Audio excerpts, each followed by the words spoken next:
scientifique et de la culture, organisée par notre pôle francophone de l'UAM avec le soutien de l'Agence universitaire de la francophonie. Le pôle francophone, c'est sûr que vous le savez déjà, mais c'est un espace interculturel de rencontres, de dialogue et d'échanges ouvert à un public divers et hétérogène. Notre but principal est de diffuser la recherche en langue française, ainsi que de favoriser le rayonnement des niches culturelles et scientifiques à Madrid, grâce en grande partie à la collaboration de nos amis, l'Institut français de Madrid, l'ambassade de France à Madrid, la Casa de Velázquez, la Fundación Diálogo, le lycée français à Madrid et l'Instituto Beatriz Galindo. Pour ce café scientifique, engagez-moi, je suis mathématicien, présenté par Enrique Zuazua. Le lycée français de Madrid a eu l'immense gentillesse de vouloir collaborer avec nous. Nous aimerions aussi faire une mention spéciale aux étudiants et étudiantes du lycée français qui ont voulu nous rejoindre aujourd'hui. Ce café est pour vous. Donc, il est important de souligner que ce café va être enregistré et diffusé à travers nos réseaux sociaux. Donc, si vous ne voulez pas être enregistré, il est nécessaire de maintenir vos caméras et vos micros éteints pendant toute la présentation et aussi pendant les questions. Pour le reste, c'est aussi important de les maintenir hors tension pour ne pas empêcher le bon déroulement de la présentation. Vous aurez l'opportunité de participer à la fin de l'exposé pour poser vos questions. Pour ce faire, vous cliquez, ça c'est important, vous cliquez sur participants et il y aura 3 points à la fin de la fenêtre où vous aurez l'option de lever la main. Donc, notre collaboratrice du pôle francophone vous donnera la parole et vous pourrez poser la question avec la caméra allumée si vous voulez bien.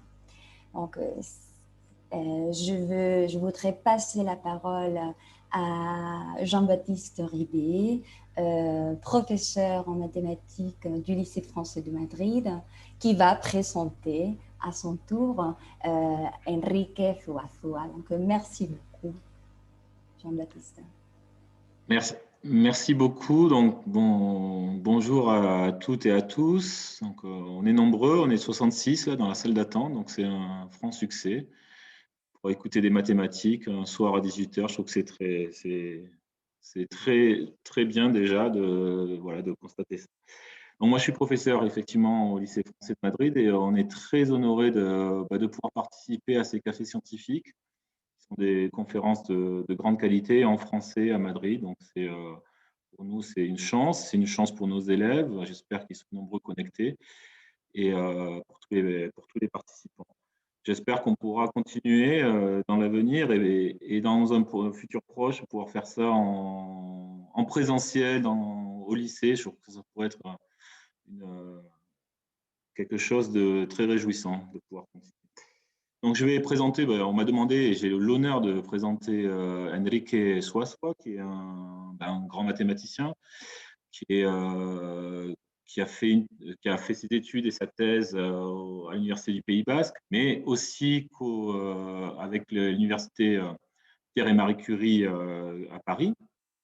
Donc, c'est vraiment quelqu'un qui a on va dire, la double culture franco-espagnole dans son domaine professionnel, hein, puisque faire une thèse à Paris. Puis il a été enseignant aussi en France. Hein, il a été chargé de cours à Polytechnique, avec, je crois, en collaboration avec un professeur mathématique, Yves Meyer, qui est une des stars mondiales, on va dire, des mathématiques. Alors bien sûr, ça reste dans le milieu des mathématiques, mais c'est quand même quelqu'un d'extraordinaire.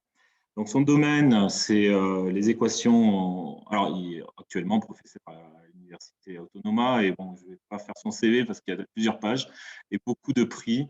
Je crois que c'est quelqu'un qui est aussi très impliqué dans la divulgation mathématique, dans la diffusion des mathématiques, et donc on a cette chance de pouvoir en profiter.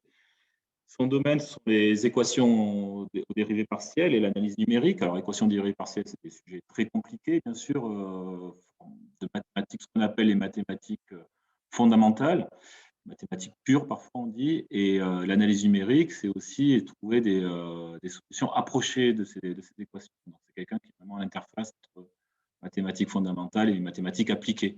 Et je crois que c'est assez intéressant de voir ça, puisque souvent on a tendance à opposer les mathématiques fondamentales et les mathématiques appliquées. Et je crois que justement, au contraire, il faut essayer de voir en quoi chacune des branches, les applications servent la théorie. La théorie, bien sûr, sert énormément à les applications à venir. Et je crois que ça va être le thème de la conférence, de donner un panorama un petit peu des mathématiques actuelles et de leur impact sur notre vie quotidienne, et en quoi un mathématicien a sa place dans la société et à différents niveaux. Je crois que c'est intéressant de voir ça, parce que la première question qu'on a, nous, en tant que prof de maths, souvent au secondaire avec nos élèves, c'est « Mais monsieur, à quoi ça sert ?» ou « Madame, à quoi ça sert les mathématiques ?»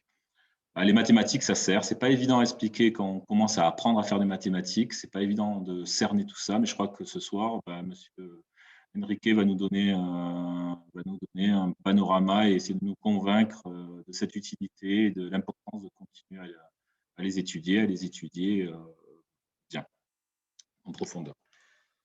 Donc voilà, je ne vais pas en dire plus. On a hâte de voir la conférence. Donc, on remercie encore l'Université Autonoma, bien sûr, le professeur Zoazwa de nous partager ce moment, de nous permettre de partager ce moment avec nous. Et j'espère que les échanges seront fournis à l'issue de la conférence, parce que voilà, ça ouvre des perspectives. Et je crois que, en tout cas, ça va donner beaucoup de questions et pour nos élèves, j'en suis sûr, et j'espère pour tous les participants. Donc, professeur, je vous laisse la parole pour votre présentation. Alors, il faut activer votre micro, et moi, je vais couper le mien pour éviter les interférences. Voilà. Voilà. Merci Jean-Baptiste. Vous m'entendez maintenant? Vous m'entendez? C'est parfait. Oui. On voit la projection, le Voilà. partage d'écran. Et vous voyez peut-être un peu mieux maintenant le partage? Vous voyez? Il n'est pas passé encore en mode présentation. Mais non, il n'est pas passé. On a la page de garde encore. Oui, voilà. OK.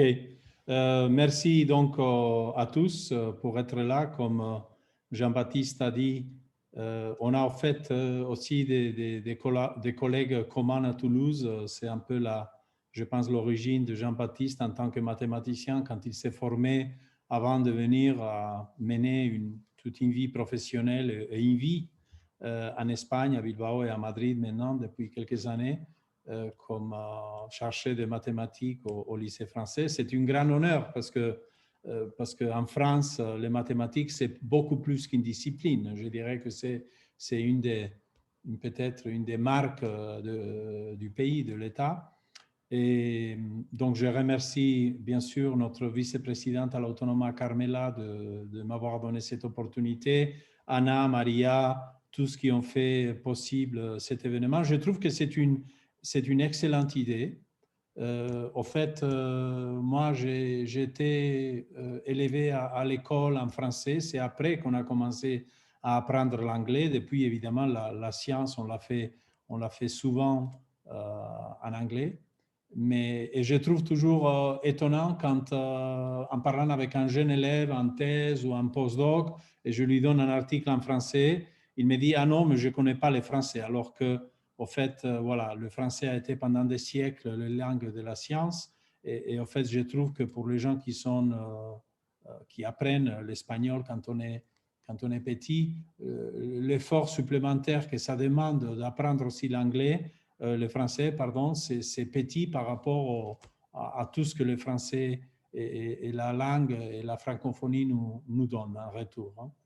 Donc, voilà les titres. Engagez-moi, je suis un mathématicien. Effectivement, donc, les pôles francophones de l'UAM, avec tous les collaborateurs pour cet événement, ils ont fait plein de publicités de cette conf dans les réseaux sociaux. Et j'ai vu récemment qu'un collègue philosophe, je pense, il a dit, mais a-t-on besoin d'expliquer ça? Maintenant, pourtant, c'est clair, tout le monde parle de ça, du grand succès des mathématiques, d'à quel point les mathématiques sont demandées au marché du travail. C'est vrai, peut-être en ce moment c'est vrai, mais faut-il encore, je trouve, faut-il encore expliquer en quoi ça consiste pour que les jeunes surtout sachent qu'est-ce qu'ils doivent attendre et pourquoi c'est malgré les ordinateurs et les rapides développements de technologies et aussi des sciences avec les technologies, bien sûr, pourquoi ils doivent encore s'investir à bien apprendre le fondement de mathématiques. Voilà. Donc, en fait, la première réponse a déjà été donnée par Protagoras d'Abdera il y a 2500 ans, quand il a dit que l'homme, c'est la mesure de tout. Alors, qu'est-ce qu'il voulait dire, Protagoras d'Abdera? Protagoras d'Abdera, c'était un savant nomade. Donc, il allait là où on le demandait pour donner conseil. Il y avait des discussions, il y avait des conflits. Il fallait partager un territoire pour un héritage. Et donc, lui, c'était un savant qui voilà, appliquait ses connaissances universelles, donc les mathématiques, d'accord? Parce que mathématiques, dans son origine, dans l'ancien grec, mathéma, c'est est-ce qu'on peut savoir, est-ce qu'on peut connaître. Donc, mathématiques, maintenant, c'est une discipline, mais à l'époque, à l'origine, c'était vraiment l'ensemble de toutes les connaissances. Alors, lui, il a dit, l'homme, c'est l'unité des mesures pour tout mesurer. Et qu'est-ce qu'il voulait dire par là? Il voulait dire qu'au fait, voilà, nous, on est des hommes, on est des êtres humains, donc pour nous, notre propre dimension, donc on mesure en mètres, peut-être qu'on mesure en mètres parce qu'on a une hauteur entre 1 mètre et 2 mètres la plupart des gens, n'est-ce pas? Si on mesurait peut-être 50 mètres, on aurait pris une autre mesure, d'accord? Le décamètre peut-être pour mesurer. Mais nous, on a pris le mètre parce que nous, notre référentiel, c'est nous-mêmes. C'est notre corps, notre cerveau, notre cœur qui nous donne la possibilité de comprendre l'univers. À la fois, c'est aussi une limitation, n'est-ce pas? Parce qu'on est quand même collé au sol, on ne peut pas voler comme les oiseaux, on ne peut pas vivre au-delà de la mort, on ne peut pas reculer en arrière le long du temps, d'accord? Le temps avance toujours, on devient de plus en plus âgé, on ne peut pas revenir en arrière. Donc, on est aussi limité par notre propre être, n'est-ce pas? Et c'est pour cela que Protagoras d'Abdera a dit l'homme, c'est l'unité de la mesure, des mesures, et c'est aussi bien l'unité pour le bon et pour ce qui est limitant, d'accord?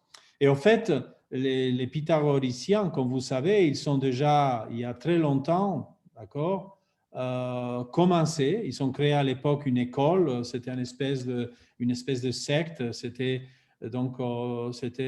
plus qu'une école, non? C'était un lieu de rencontre pour réfléchir, pour essayer de comprendre la nature en suivant un peu la même idée, c'est qu'on va tout mesurer par des unités de mesure et les unités de mesure vont devenir les nombres entiers, 1, 2, 3, 4, 5, 6, etc. Excusez-moi, Enrique, de te couper, mais on ne voit pas les diapositives. On est bloqué sur la première page, en fait. Oui, d'accord. Donc, on est sur le titre, en fait, de la conférence. Quelque chose n'a pas marché dans la... Ouais. D'accord, ok. On reprend la présentation. Voilà. Et donc, j'ai refait le partage.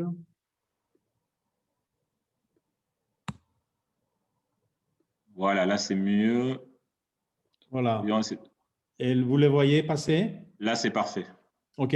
Voilà, donc ça, c'était Protagoras d'Abdera. Là, c'est les pythagoriciens. Ils sont décidés, on va tout mesurer avec les nombres naturels et les nombres rationnels. Donc, 1, 2, 3, 3 sur 7, 4 sur 8, comme lorsque on divise une tortilla ou une pizza en morceaux pour partager avec les amis, n'est-ce pas? Mais c'est eux-mêmes, c'est un des membres de l'école qui s'est rendu compte que les programmes n'étaient pas possibles. D'accord? Il a remarqué, il a fait une remarque catastrophique au début. Il a dit, mais écoutez, nous, on veut mesurer tout avec les nombres naturels et les fractions.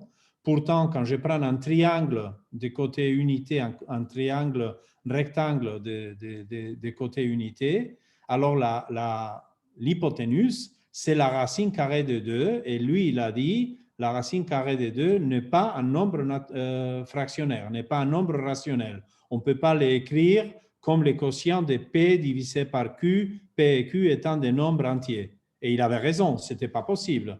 Alors à l'époque, je pense qu'il y a plusieurs versions de ce qu'il est devenu cet homme. On ne sait pas s'il a été, s'il a été éjecté de l'école, mais en tout cas, à long terme, le résultat a été que les pythagoriciens ont compris que leur but était correct, d'accord? Le grand but de tout mesurer à partir des nombres était correct, mais qu'ils avaient été un peu naïfs au départ en croyant qu'ils allaient décrire la complexité de la nature par les nombres entiers et les nombres rationnels, et ils se sont dit, d'accord, mais ce n'est pas grave, on va donc intégrer aussi les nombres irrationnels avec cette nouvelle maintenant armée de nombres plus complète. On va continuer notre programme. Et c'est comme ça qu'on est arrivé jusqu'à aujourd'hui. On a rajouté autant de couches de complexité qu'il a fallu aux mathématiques, avec les mathématiques pures, appliquer les différentes nouvelles découvertes, le chaos,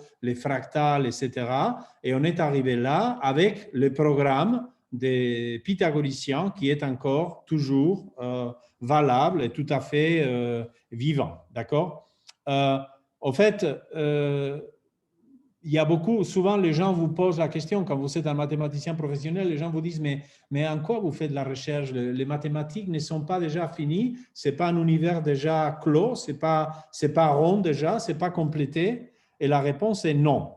La mathématique doit continuer son programme. C'est un programme qui va durer autant que l'humanité vive, n'est-ce pas? Et la raison, c'est ce qu'Albert Einstein avait déjà dit. Il avait dit, tant que les lois mathématiques se reflètent à la réalité, elles ne sont pas certaines. Et tant qu'elles sont certaines, elles ne se réfèrent pas à la réalité. Donc, qu'est-ce qu'il voulait dire Einstein? Einstein, il voulait dire que la nature est infiniment riche, infiniment complexe. Donc, les mathématiques, c'est juste une approximation.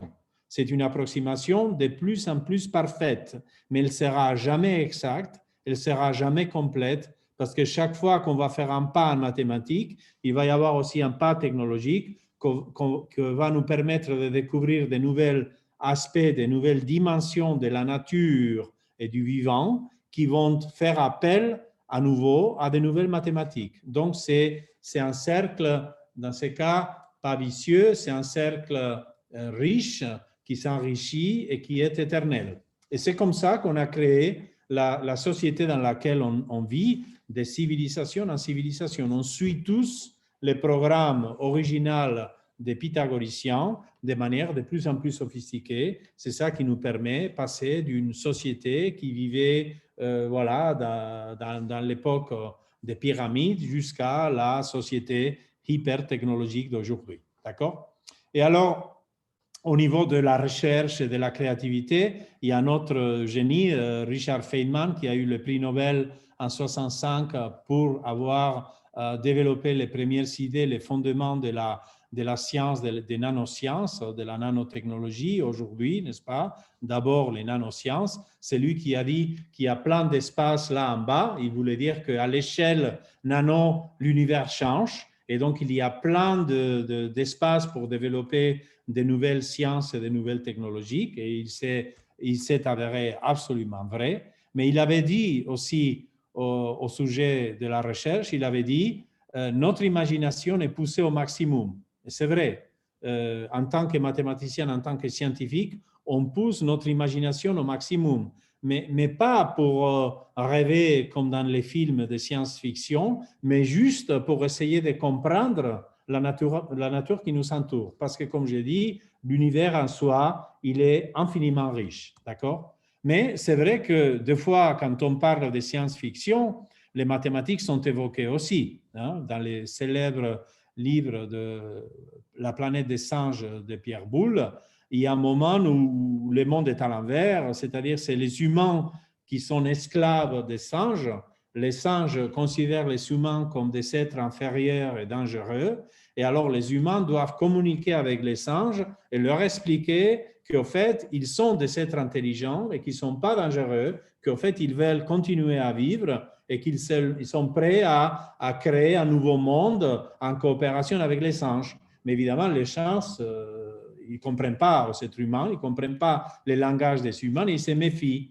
Et alors, la forme, d'accord, dont les humains trouvent pour démontrer aux singes qu'ils sont intelligents, c'est d'écrire au sol, dans le sable, avec un bâton, de dessiner, d'accord, la preuve du théorème de Pythagore, la preuve géométrique simple du théorème de Pythagore que tout le monde connaît, comme quoi l'hypoténuse, c'est la racine carrée des sommes de deux côtés, des carrés des deux côtés. D'accord?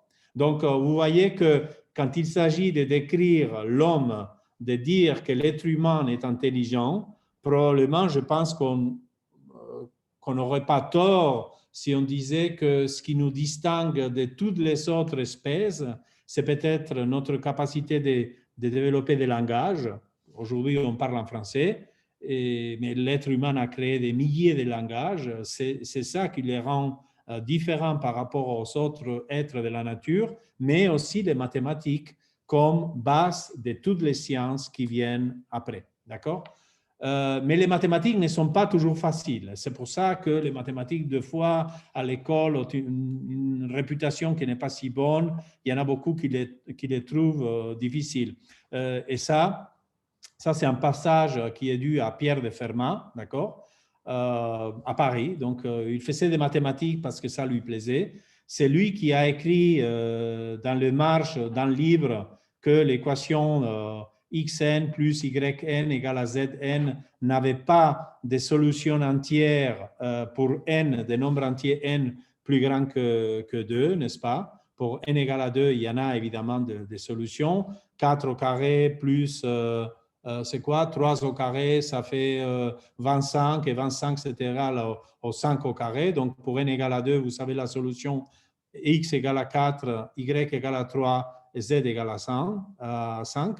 Et c'est lui qui a dit, il y a presque 400 ans, il avait dit que cette équation n'avait pas de solution pour n plus grand ou égal à 3 et qu'il avait une preuve, mais qu'il ne pouvait pas l'écrire parce qu'il n'avait pas assez de place dans sa feuille pour le faire, n'est-ce pas? Mais à la fois, c'est lui-même qui, en s'intéressant à d'autres problèmes, par exemple la réfraction de la lumière, ces phénomènes comme quoi on voit qu'un crayon, quand on le fait rentrer dans l'eau, on voit comment on a l'effet optique qu'il se plie, n'est-ce pas? Évidemment, le crayon ne se plie pas, mais c'est l'effet optique qu'on a. Alors, Fermat, il avait compris qu'il s'est plié l'effet optique de cette discontinuité donc, dans l'image du crayon était dû au fait que la lumière cherche toujours le chemin le plus court, comme les chauffeurs de la voiture, comme on en fait tous chaque fois dans notre vie courante. On essaye d'aller de la maison à la fac, toujours à l'école, toujours en suivant les chemins les plus courts. La lumière faisait la même chose. Fermat avait eu la bonne intuition, mais il n'avait pas trouvé la réponse. Et alors Fermat, qui avait quand même, c'était une personne avec une personnalité assez forte, hein, il avait cru démontrer les théorèmes de Fermat. Pourtant, ça a pris presque 400 ans aux mathématiciens pour avoir une preuve complète. C'était fait en 92, je pense, il y a à peine 30 ans que ça a été fait, n'est-ce pas? Donc, ça a occupé les mathématiciens pendant 3 siècles et demi. Donc, lui qui avait une personnalité aussi forte pour croire qu'il avait démontré les théorèmes alors qu'il ne l'avait qu'énoncé, n'est-ce pas, comme conjecture, on devait dire la conjecture de Fermat, hein, mais pas les théorèmes de Fermat, parce qu'il n'avait pas démontré. Lui, il n'avait pas trouvé la réponse à la démonstration, à sa propre loi de temps minimal pour le voyage de la lumière. Et alors, il avait dit, la façon de reconnaître qu'il ne pouvait pas donner une réponse, c'est ce qu'il a dit, c'est ces problèmes ne fait pas partie des plus faciles. C'est pour ça que je conseille toujours aux élèves, quand vous allez à un examen oral et les problèmes vous posent une question, le professeur vous pose une question très difficile, ne dites pas je ne sais pas, je ne comprends pas la question. Vous pouvez toujours dire de manière très élégante, comme Fermat, au fait, professeur, ce problème ne fait pas partie des plus simples. D'accord? Voilà. Et au fait, il y a une autre anecdote, j'ai beaucoup aimé ça autour de Pierre Fermat. J'ai pris le métro il n'y a pas si longtemps à Paris. Je pense que c'était le métro Jussieu, là où il y a justement l'université Pierre et Marie Curie, maintenant devenue Sorbonne Université. Et donc, je prenais le métro là-bas et j'ai vu que quelqu'un avait écrit sur le mur de la station de métro, il avait écrit « J'ai une nouvelle démonstration du théorème de Fermat, mais le métro arrive et je n'ai pas le temps de l'écrire. » Voilà. Alors, aujourd'hui, les principes de Fermat, c'est une démonstration, c'est un petit lemme de calcul, c'est juste écrire la fonction distance entre deux points, minimiser cette fonction distance tout en disant que les points critiques sont ceux où la dérivée est nulle, et c'est un problème de calcul qui se résout facilement au bac ou peut-être en première année d'université après avoir étudié les calculs différentiels à une dimension d'espace. Donc, vous voyez que les mathématiques ont quand même avancé beaucoup. Donc, Pierre Fermat qui ne savait pas faire ça, maintenant c'est un problème que n'importe quel élève va pouvoir résoudre avec les outils que vous allez apprendre au lycée français, par exemple, pendant votre bac, n'est-ce pas? Or, il avait cru démontrer les théorèmes de Fermat qui a pris 400 ans à être démontré.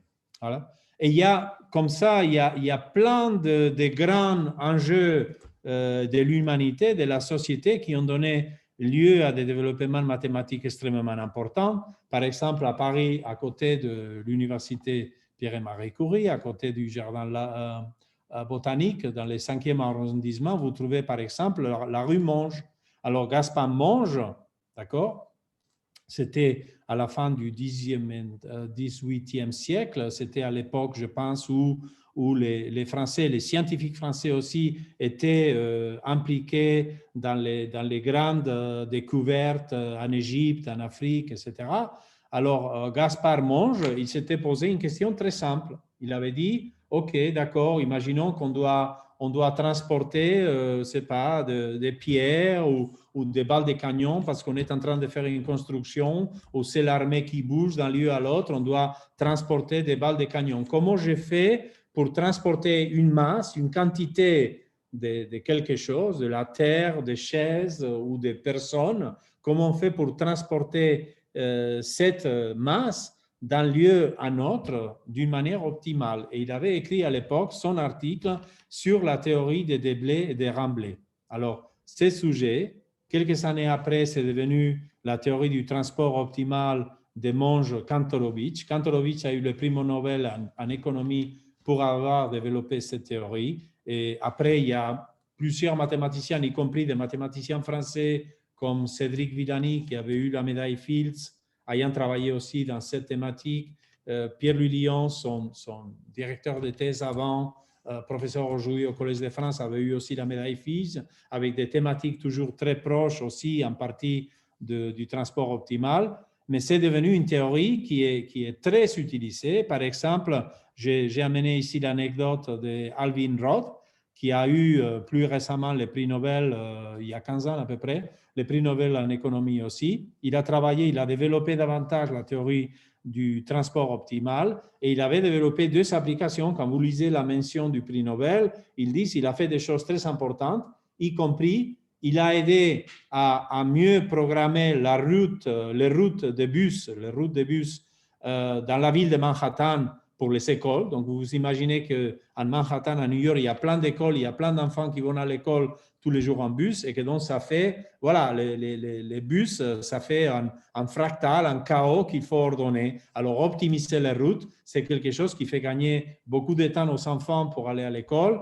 et aussi qui fait gagner beaucoup d'argent aussi ou qui épargne de l'argent de la mairie, n'est-ce pas? Donc, une application importante. Et une autre application qu'Alvin Roth avait développée, c'était la route optimale pour les transplants d'organes, d'accord, pour les donations d'organes. Donc, vous imaginez qu'à nouveau, ça, c'est important. Si vous êtes à Florida, il y a quelqu'un qui donne un cœur pour vous à Los Angeles, on a intérêt à ce que le cœur arrive le plus vite possible à l'hôpital où les patients attendent, d'accord, le cœur. Alors, je vous amène cette anecdote parce qu'il y a quelques années, San Mamés, donc l'équipe de foot de Bilbao, a démoli le vieux stade pour construire un autre. Il a construit l'autre à peu près dans le même terrain, d'accord, avec une orientation un peu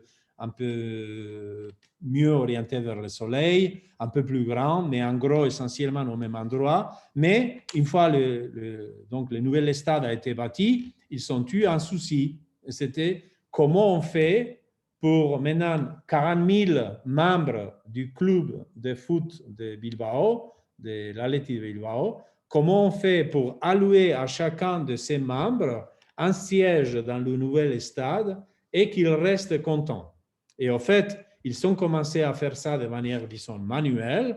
Et au bout de la première semaine, il y avait plein de membres du club qui protestaient parce qu'ils disaient « Ah non, je voyais avant mieux le terrain ou les matchs. Maintenant, il y a un poteau qui m'empêche de voir. Ou maintenant, avant, je me sentais mieux, plus proche du terrain de foot. Ou l'angle d'attaque que j'avais pour regarder les matchs était mieux avant qu'il est maintenant. » Donc, ils ont dû tout arrêter et ils ont justement fait venir Alvin Roth qui leur a expliqué comment il faut faire. Et en effet, ça, c'est le grand enjeu des mathématiques, c'est que des problèmes qui semblent simples, comme c'est transporter 40 000 personnes d'un stade au nouvel stade de manière qu'elles soient satisfaites, c'est quelque chose qui est peut-être facile à faire quand on est 2 ou 3 ou 4. Vous voyez déjà que quand vous êtes 25 personnes à table, ce n'est pas si facile de trouver une configuration qui plaît à tout le monde. D'accord? Mais si vous en avez 40 000, ça devient carrément impossible si vous ne faites pas utilisation des concepts, des méthodes mathématiques et aujourd'hui, bien sûr, avec l'aide des ordinateurs, n'est-ce pas? Parce que à un moment donné, même si vous savez l'esprit clair et vous savez comment il faut faire, la taille des problèmes est tellement monstrueuse que vous ne pourrez pas donner la réponse si vous ne savez pas l'assistance, l'aide de l'ordinateur. D'accord? On a tous vu les films d'Alan Turing. Enigma, c'est un des premiers, une des premières manifestations de la nouvelle époque de l'informatique. D'accord? Alan Turing en Angleterre, il avait bien compris, on veut décoder les codes de communication nazis, on sait comment le faire, mais on n'a pas, l'humain n'a pas la puissance de le faire en un temps assez court avant qu'on perde la guerre. Et donc, c'est pour cela qu'ils ont dit, on construit la machine qui va aider l'être humain. C'est pour ça que, pour nous, les mathématiciens, et au fait, historiquement, c'est comme ça, l'informatique, c'est un descendant des mathématiques, c'est un descendant qui est venu justement pour aider les mathématiciens qui ont fait modestement le même travail que les pythagoriciens avaient signalé déjà il y a 2500 ans, qui était comprendre la nature grâce à l'outil des nombres, d'accord, et des mathématiques. Évidemment, maintenant, on vit dans un monde où la technologie s'accélère. Il suffit de regarder quelques années en arrière. Maintenant, on ne comprend pas comment le monde pouvait exister sans les téléphones portables ou les WhatsApp ou les emails. Pourtant, il y a 30 ans, il n'y en avait pas, n'est-ce pas? Et donc, on voit comment la technologie ne fait pas que s'accélérer, n'est-ce pas? Il y a une croissance en compréhension des technologies qui est exponentielle et cette croissance, à nouveau, elle est que possible grâce aux mathématiques parce que quelle que soit la machine, une fois les problèmes de l'univers qu'on abordera sera suffisamment complexe, d'accord, on ne pourra pas le gérer avec cette machine, sauf si on invente de nouvelles mathématiques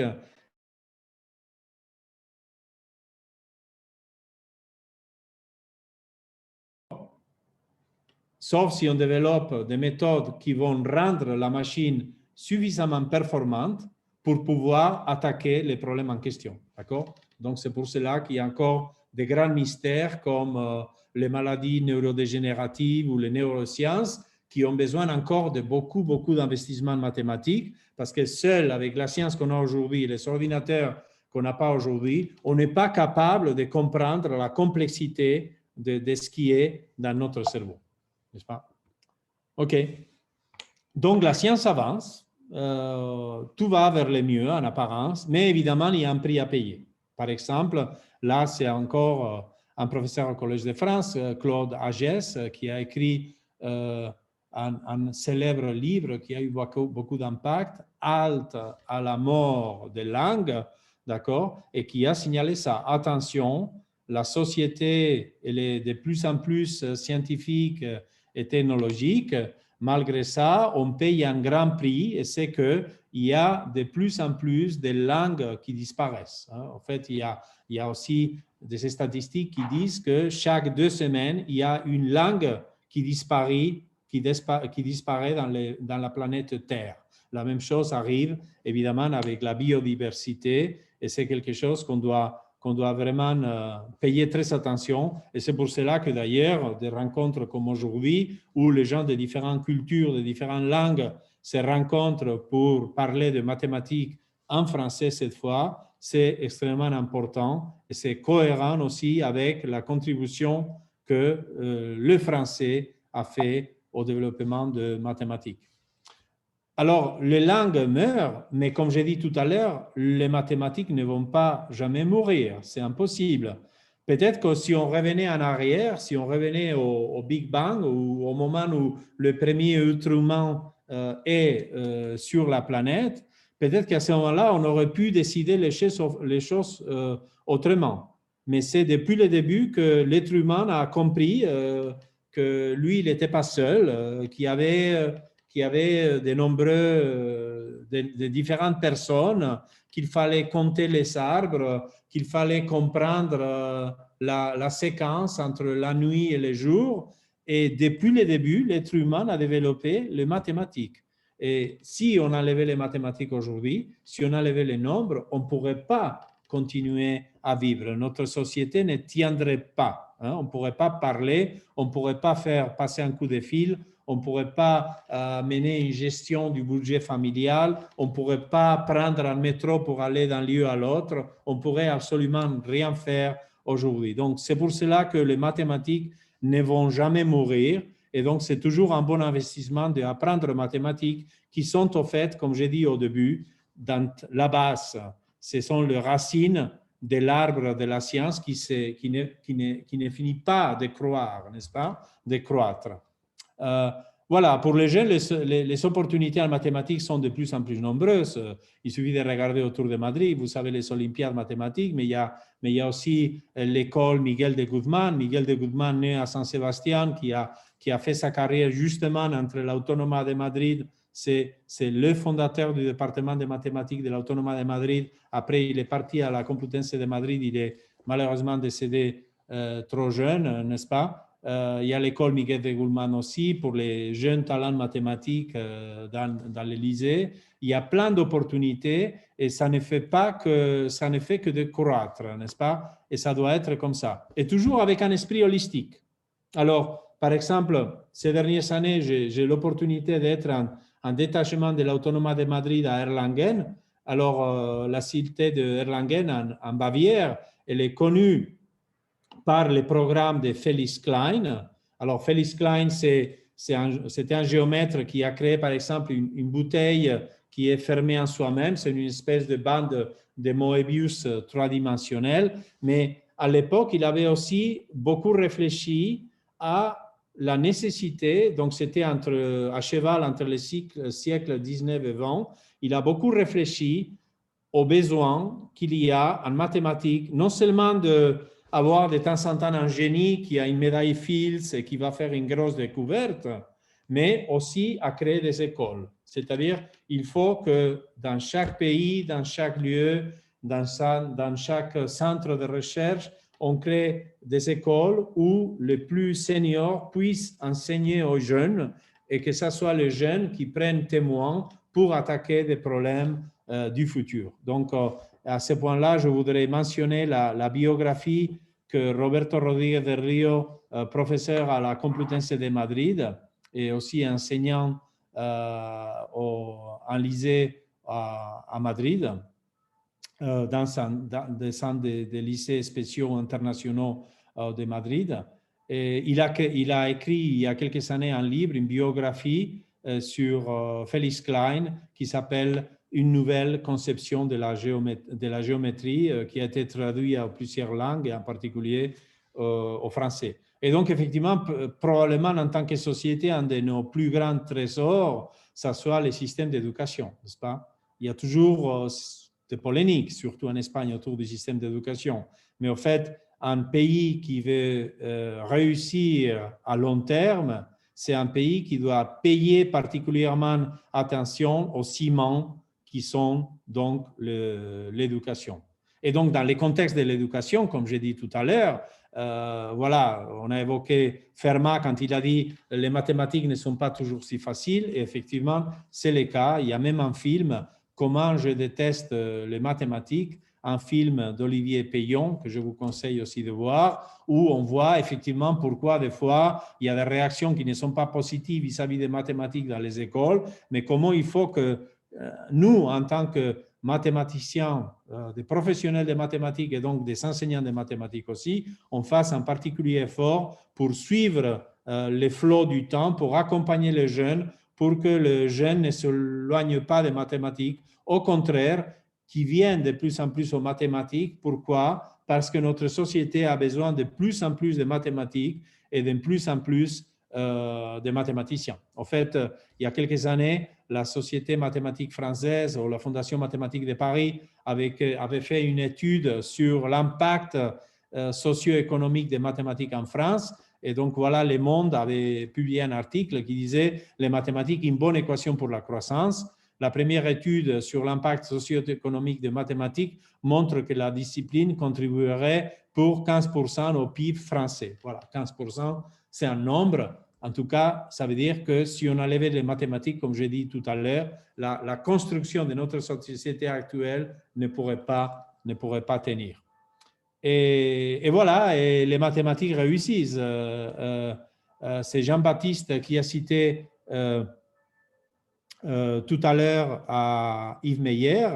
Voilà, Yves Meyer, que vous le voyez aussi ici derrière, je ne sais pas si l'image est suffisamment bonne pour que vous puissiez le percevoir.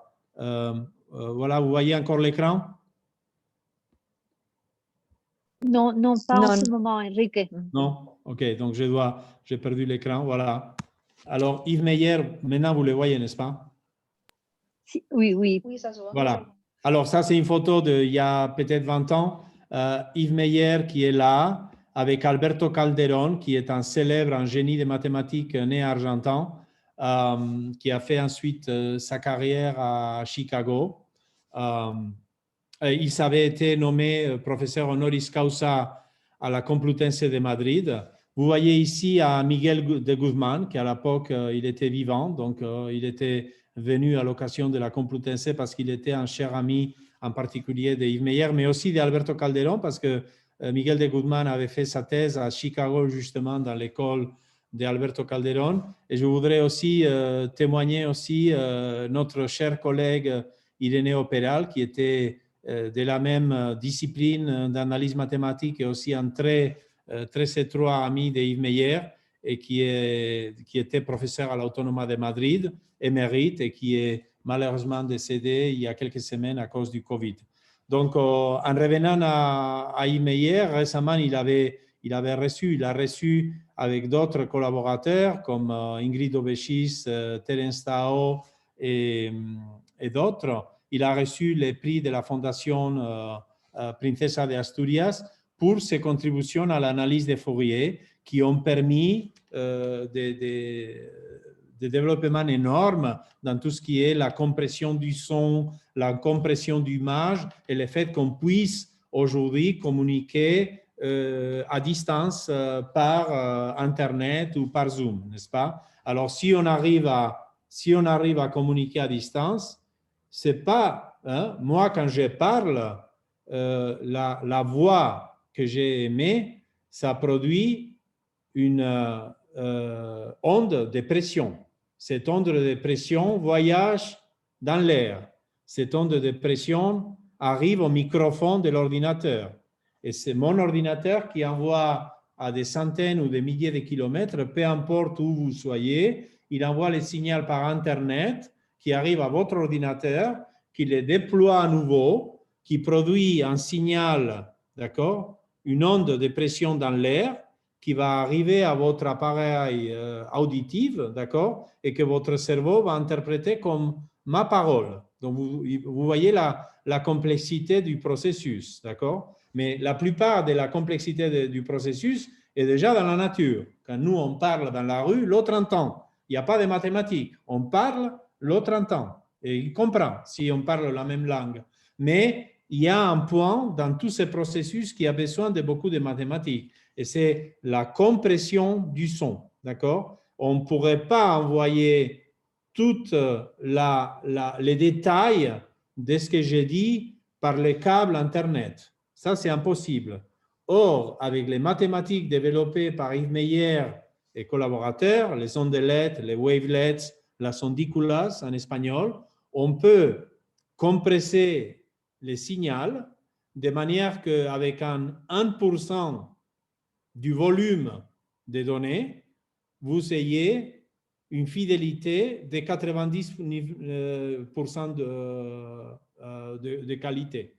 Donc, ça veut dire qu'une unité de 100 vous donne la qualité de 99. Évidemment, pour cela, il faut des algorithmes extrêmement intelligents et non linéaires qui sachent de manière greedy, de manière golosa, on dirait en espagnol, qui sachent trouver où est l'information, les pièces d'information les plus importantes pour les compresser et les envoyer tout en négligeant le reste, que tout en étant important, si on voulait avoir une fidélité de 100%, ce n'est pas la peine parce que nous, de toute manière, on ne peut pas entendre 100%. D'accord?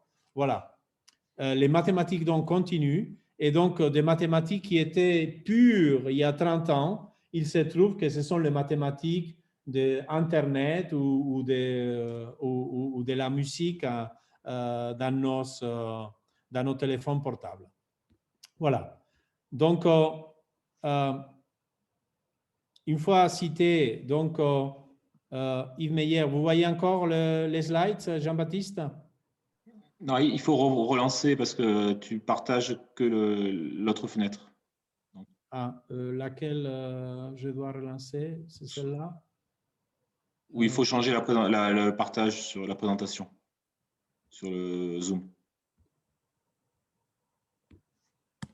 Celle-là? Voilà, c'est parfait. Voilà. Alors, des exemples, il y aurait une infinité. L'aéronautique, c'est une autre thématique qui était donc où la France a énormément contribué. Airbus, Onera, etc. Vous voyez ici une maquette donc dans les tunnels du vent de l'Onera, alors où l'humain fait un peu ce que Protagoras d'Abdera avait dit au début. On arrive à voler, on arrive à faire des avions très beaux qui fonctionnent très bien, on ne fait qu'imiter les oiseaux, n'est-ce pas? Mais les mathématiques, les mêmes mathématiques qui servent pour l'aéronautique, servent aussi ensuite pour le système cardiovasculaire. Et vous vous demandez comment? Comment les mathématiques qui sont utiles pour l'aéronautique servent aussi pour le cardiovasculaire? En fait, c'est parce que ce sont les mêmes mathématiques. L'avion vole dans l'air, l'air c'est un fluide, et le système cardiovasculaire est géré par un fluide qui est le sang. Et alors, les mêmes mathématiques servent pour les trois fluides qui sont les plus importants pour l'être humain, qui sont l'eau, l'air et le sang. Évidemment, il y a plein de mathématiques derrière. Il y avait Euler qui avait au début écrit, Leonhard Euler avait écrit les équations de la dynamique des fluides.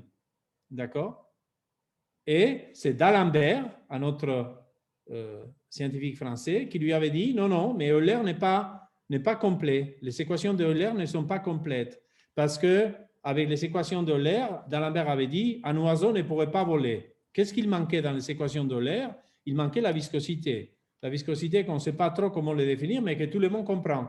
Alors, le sang est plus visqueux que l'eau et l'eau est plus visqueuse que l'air. C'est pour cela que nous, en tant qu'humains, on peut nager dans l'eau, mais on ne pourrait pas nager dans l'air. Si on pourrait nager dans l'air, on pourrait voler comme les oiseaux.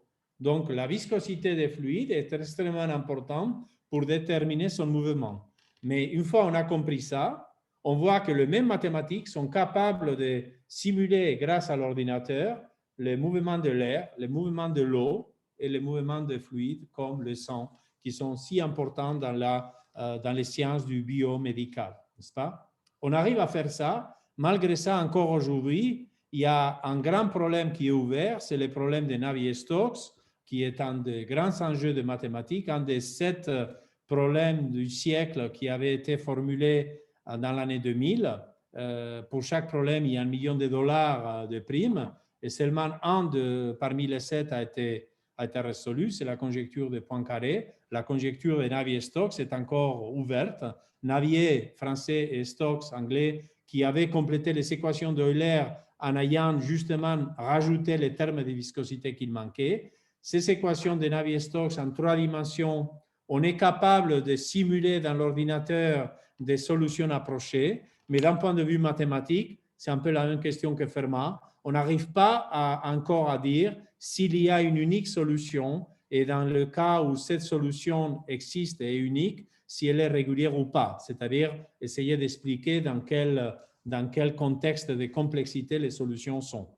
Alors, les mathématiques, souvent, il faut qu'elles développent des méthodes qui sont basées sur notre compréhension très, très déterministe de l'univers. Et des fois, quand on ne sait pas se repérer trop, on fait appel à des méthodes complètement opposées, comme c'est les méthodes de Monte-Carlo, qui aujourd'hui, grâce aux ordinateurs, nous permettent de tester plein de scénarios d'une manière random, d'accord, en jouant au hasard, en jouant au désordre, pour essayer de trouver de nouvelles structures dans la complexité de la nature, comme vous voyez dans l'image de gauche qui évoque un fractal.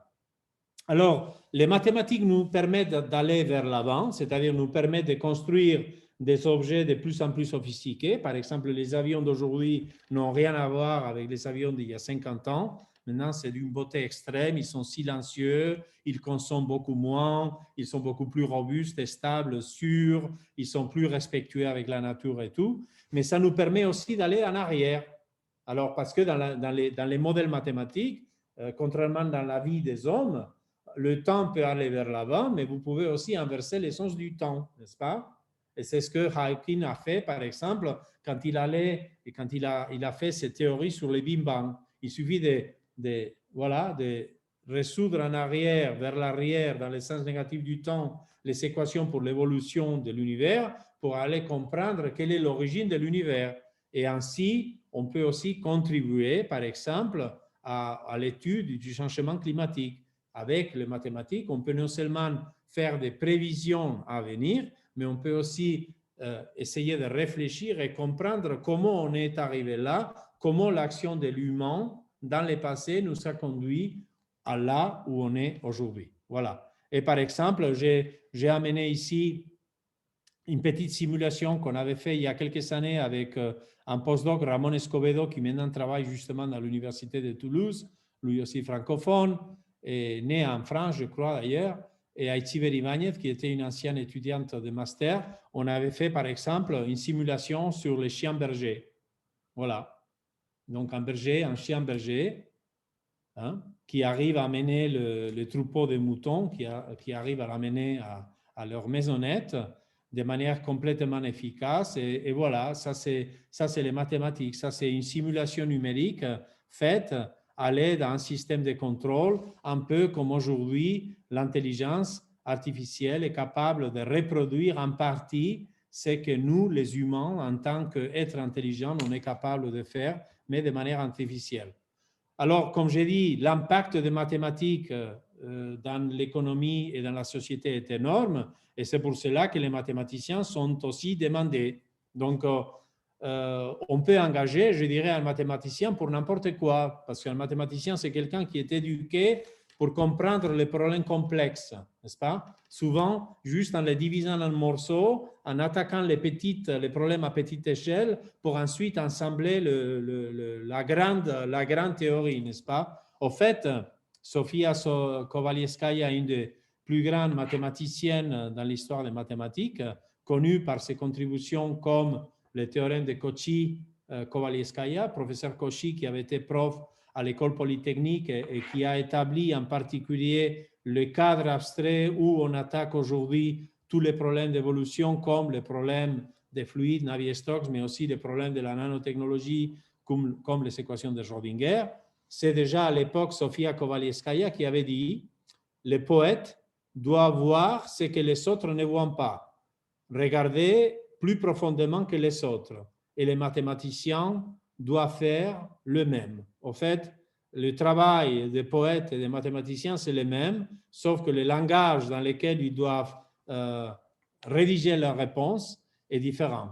Donc, en tant que mathématicien, vous pouvez tout faire. José Echegaray, mathématicien, avait eu le prix Nobel de littérature et il avait dit à l'époque « Las matemáticas forman una salsa que viene bien a todos los guisos del espíritu ». Je pense que tout le monde comprend ça. Les mathématiques forment une sauce qui se marie bien avec tous les ragoûts de l'esprit. Et avec les mathématiques, vous pouvez aussi, d'aujourd'hui, vous verrez qu'il y a de plus en plus de mathématiques aussi dans le foot, parce qu'au moment de donner la valeur à un joueur qu'on va recruter, il faut bien comprendre les données. Hein?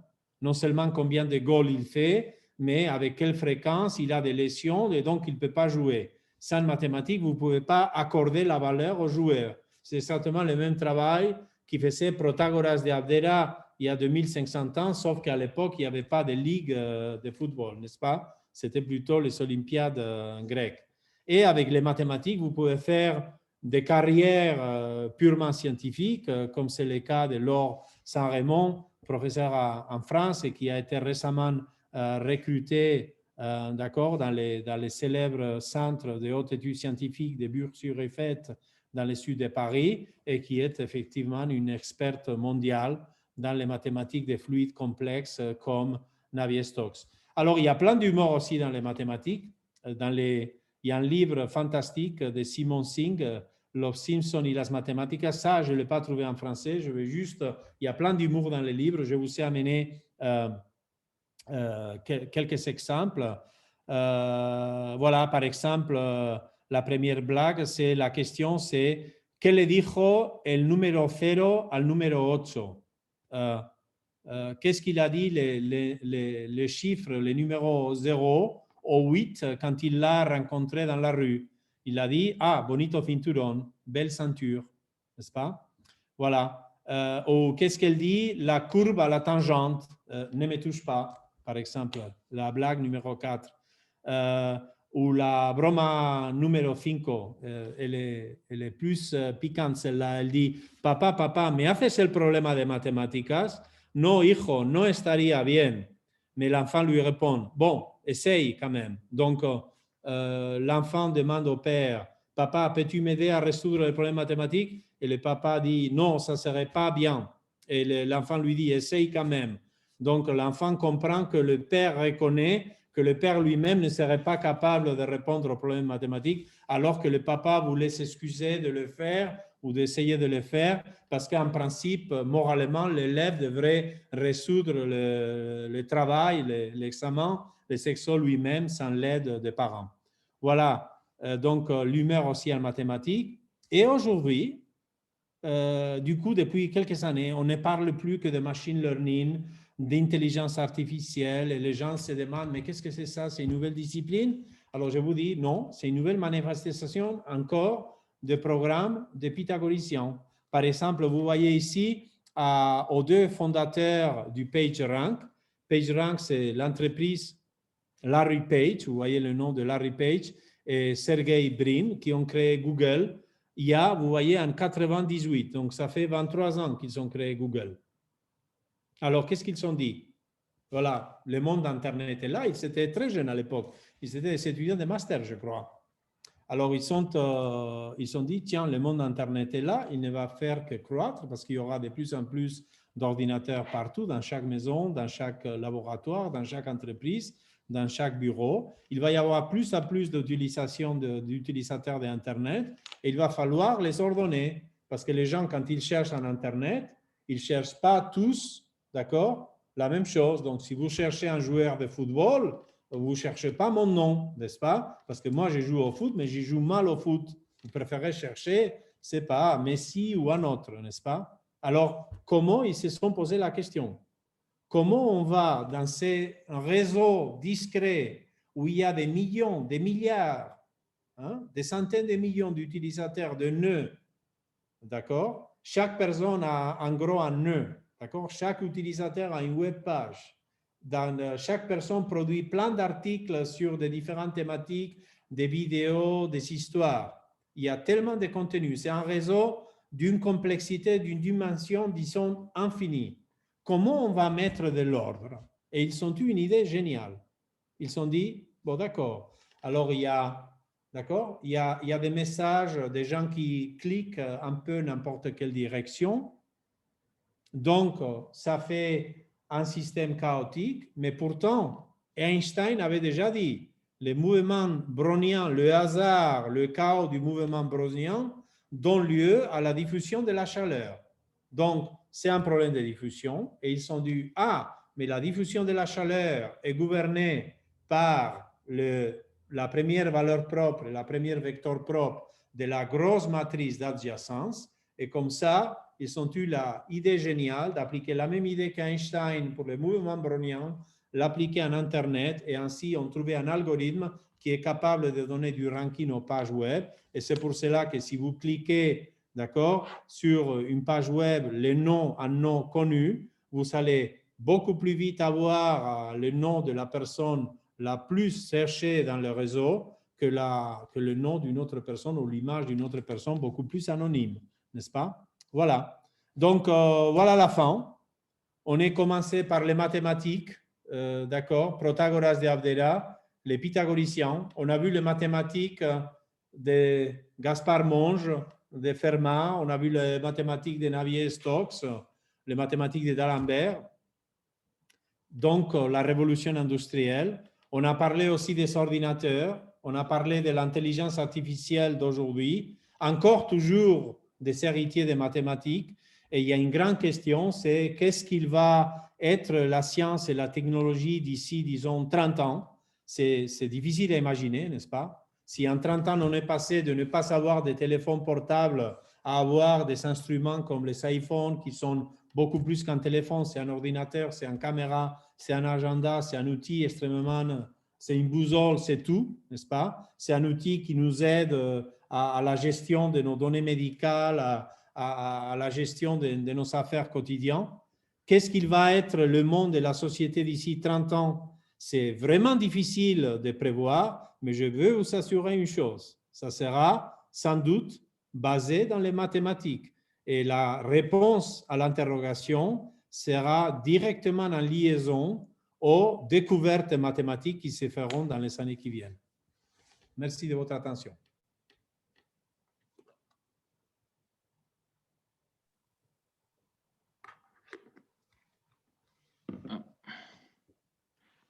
Merci beaucoup Enrique pour ce brillant exposé. Je crois qu'on a eu un panorama très complet de ce que sont les maths actuellement et de ce qu'on peut avoir à espérer des mathématiques et pourquoi continuer à en faire. Moi, j'avais une réaction avant de passer peut-être aux questions. Je crois qu'il y a un exemple moi, qui m'a le plus, c'est un exemple que je donne souvent aux élèves, mais qui a attiré mon attention, c'est justement, on parlait de mathématiques appliquées, mathématiques fondamentales, de chercher des idées. C'est les fameuses équations de Navier-Stokes que tu as évoquées pour faire voler les avions. On ne sait presque rien mathématiquement sur ces équations, même pas si une solution existe. C'est quand même assez… On ne sait pas le prouver mathématiquement. Et pourtant, on arrive à faire voler des avions avec. On sait trouver des solutions approchées d'une qualité presque aussi précise que ce qu'on veut avec les ordinateurs. Et donc, on pourrait se dire, mais à quoi bon chercher à résoudre ces équations?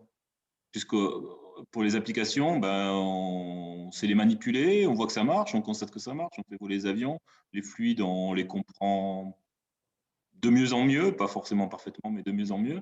Et pourquoi donc on met $1 million même pas pour trouver la solution, hein. Le premier qui fait avancer le problème gagne $1 million. Oui. Et donc, je crois que tu l'as bien montré dans l'exemple, parce que voilà, je crois qu'il y a une conviction, et je crois que c'est clair que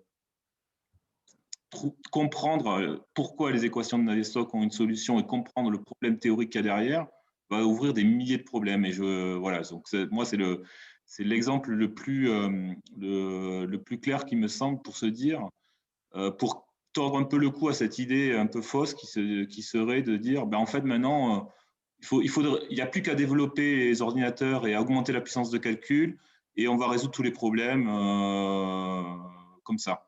Non, je crois qu'il faut essayer de continuer à comprendre.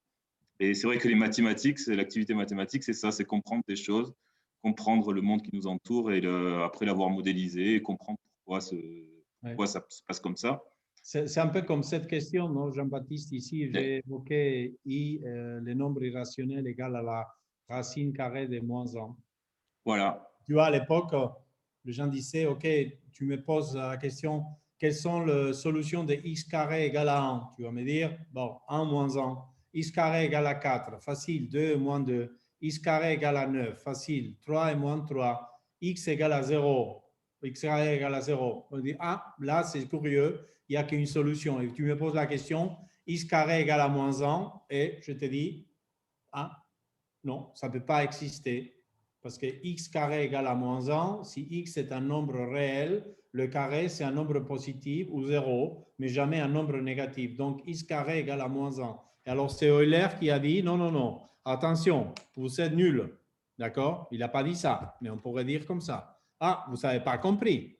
Au fait, vous ne voyez pas la racine carrée de moins 1 parce que vous regardez dans l'axe des x, alors que les racines de polynômes, il faut les chercher dans les plans complexes.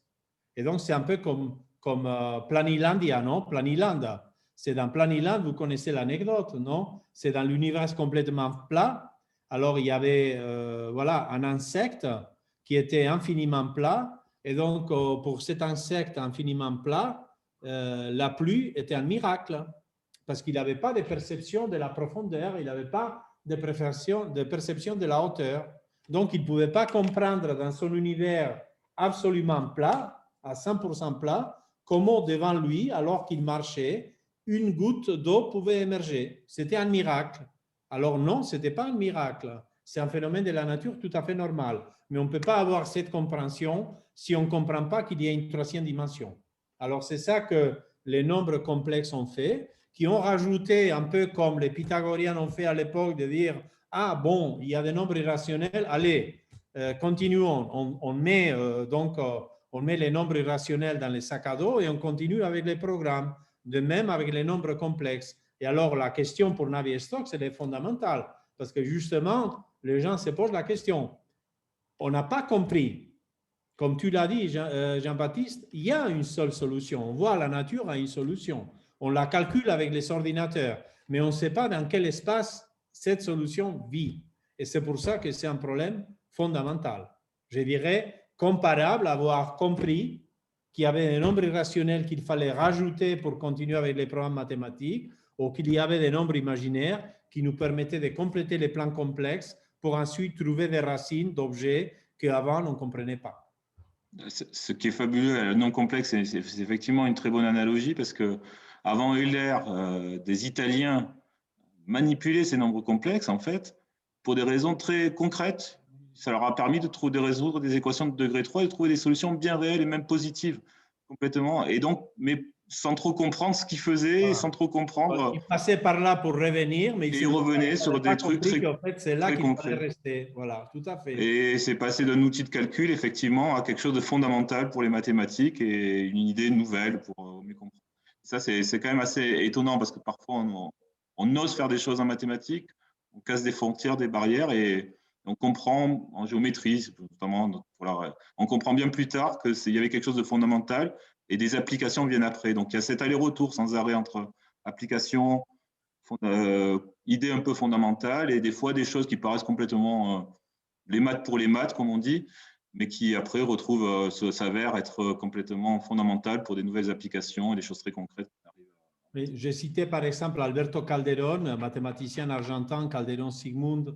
Ils ont créé, disons, les livres du XXe siècle de l'analyse de Fourier. Fourier qui avait fait les séries de Fourier à l'époque aussi à Paris, c'était pour la diffusion de la chaleur, d'accord? Ça a été à l'époque un travail très révolutionnaire, très contesté, mais après, il s'est avéré vrai. Et ça, c'est à la base de l'analyse harmonique qui a donné ensuite lieu aussi aux mathématiques des ondes de lettres pour lesquelles Yves Meyer a eu après les prix Abel et les prix Princesa Asturias. Mais j'allais citer Calderón. Lui, il avait fait une carrière de mathématiques, une thèse. Et après la thèse, il est revenu à Buenos Aires. Et il a eu un poste dans l'Institut du pétrole à Buenos Aires. Mais apparemment, donc, dans l'Institut du pétrole de Buenos Aires, il ne savait pas trop quoi faire avec un mathématicien jeune comme lui. Et lui-même, il s'est dit, bon d'accord, j'ai plein de temps, donc qu'est-ce que je viens ici tous les jours au bureau, on ne m'a pas donné une tâche concrète, alors je vais faire des maths. Et alors, c'est lui qui a formulé, d'accord, ce qu'on appelle aujourd'hui les problèmes de Calderón. C'est lui qui a formulé et qui a commencé, qui a établi les fondements de la théorie des problèmes inverses. Et la théorie des problèmes inverses, c'est justement aujourd'hui ce qu'on fait avec tout ce qui est la tomographie computarisée, etc. On arrive à voir ce qu'il y a dans notre corps, si on a une fracture, si on a une tumeur, si on a une pathologie, sans s'ouvrir. On regarde de l'extérieur et on voit ce qu'il y a dedans. Et alors, à l'époque, évidemment, Calderón a formulé ça pour trouver les réservoirs de pétrole. Et il a donné la formulation mathématique pour les problèmes de réservoirs de pétrole.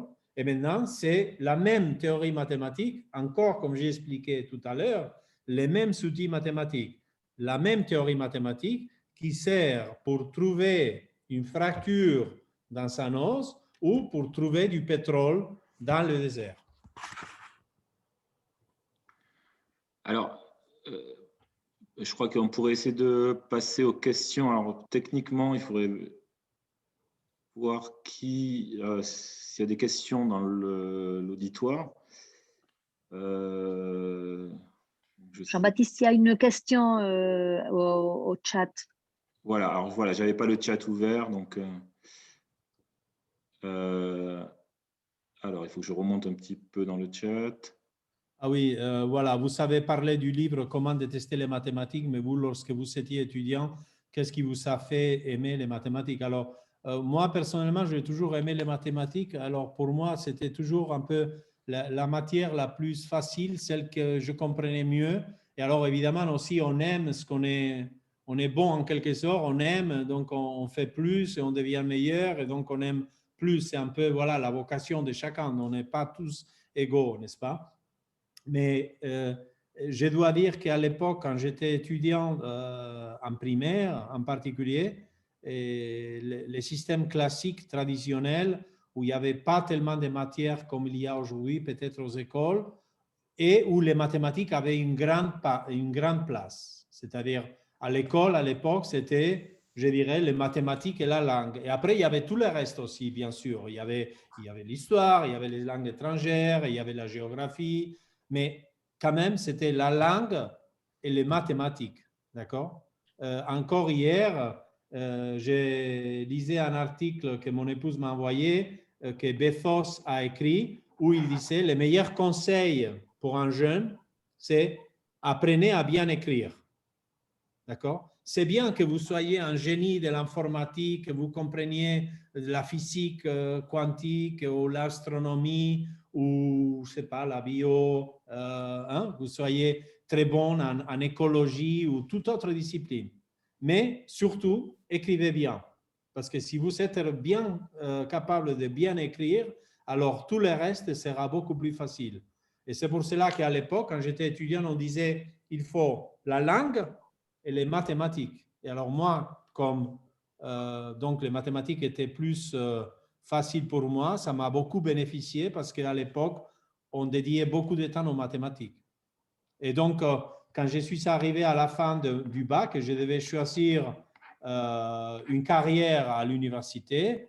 C'était 1979, alors je ne savais pas trop quoi faire. Évidemment, comme tous les jeunes, j'avais plein d'idées dans la tête. C'est très, très compliqué de choisir entre l'ingénierie, les mathématiques et les sciences sociales. À l'époque, en plus, on disait, vous savez, si tu fais des études de mathématiques, tu n'auras pas beaucoup de chance dans les marchés de travail. Hein. C'est ça qu'on nous disait. C'était un peu comme tu deviens un marginal presque si tu fais des maths. Hein. C'est vraiment pas quelque chose de très demandé aujourd'hui. Hein. On veut plutôt des ingénieurs, des médecins ou des avocats. C'était un peu ce que nous disait. Mais j'ai consulté à mon frère aîné, Alberto, et il m'a dit, mais toi, qu'est-ce que tu aimes? Je lui ai dit, moi, j'aime les maths. Alors, il m'a dit, mais alors vas-y, fais des maths.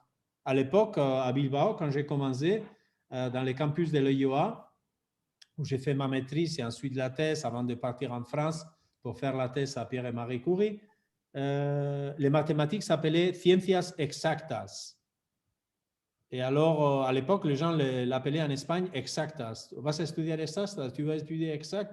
Alors, wow, tu es bizarre. Hein? Alors là, tu vas être un chômeur à vie. Hein? C'était la vie des gens à l'époque. Après, et avec, de manière correcte, on a changé le nom de cette carrière, de ces diplômes, à mathématiques. On ne dit plus ciencias exactas, on dit mathématiques. Et pourquoi on dit mathématiques? Parce que les mathématiques ne sont pas exactes. Comme on a expliqué tout à l'heure, les mathématiques sont exactes dans elles-mêmes, mais elles ne seront jamais exactes, comme disait Einstein, si on les compare à l'univers. C'est pour cela que les mathématiques ne seront jamais finies. Elles vont toujours continuer à se développer, parce que voilà, là, la question c'est Navier-Stokes, mais même si on répond à Navier-Stokes, après on comprend qu'il y a